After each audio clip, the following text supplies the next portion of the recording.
Again, so may dinala dito na nadisgrasya daw po sa swimming. Nangyari daw po sa kanya no. 24. Nitong December 24. Pero may unang atake, may unang baklas yan, sabi niya.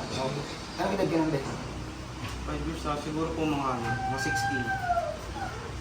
Pahinga mo na to ha. Kukunin itong cartilage yan. Okay. Okay, magulabanan. Relax mo lang, huwag mong labanan. Nilalabanan niya. Relax lang, relax. Higit ka lang. Relax mo lang, huwag kang manginig. Okay, relax Pag lang. nirelax mo to, kusang papasok yan. Oo, ayun.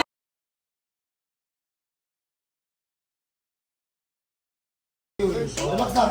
Relax, yan na. Oh, Yan na. relax lang. Sabi ko sa'yo, Tingnan mabilis lang, yun. tingnan lang. Tingnan lang. Relax lang. Narinig mo diba? Pagpahingayin mo na natin, Diba? kapag masyado. Oh, relax Kaya lang. nga, check lang muna. Relax mo lang. Okay na, pagpahingayin mo natin si Idol. Pag ganito kasi relax lang, huwag mo persahin. Basta alam mo yung gagawin niya manghihilot. Relax lang. Ang gantong case, pambata po yan. Mukha pala si Kuya Russell si Jerry. Sa tabi So, diba, sabi ko sa'yo, relax lang eh. Okay. So, dahil hindi na tayo masyadong busy sa mga spine, so yung mga gantong klase ng pilay, kung noon ang pakiramdam mo dyan pambata, lalo siyang naging pakiramdam mo pambata at hindi na tayo busy sa spine. So, sa mga pupunta po dito, asahan niyo po na ito yung isa sa mga inilot natin. Sir, kamusta ang hilot? Masakit hindi? Hindi ko masakit. Hilot ba yun? Parang hindi eh. Bahala na. Hindi, balik dito.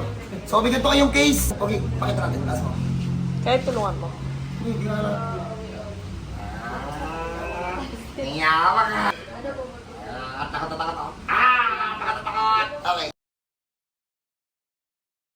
So, pag may ganyan po kayong case, madali lang po yan. After mahilot, kailangan pa rin po na pahinga. So, God bless po sa lahat. Kita tayo. Sa mga nagtatanong po, asan kami, Antipolo City, pinakikita niyo pong reply dyan sa page ko na Bulacan, error po ni Meta yun. So, God bless po. Ingat.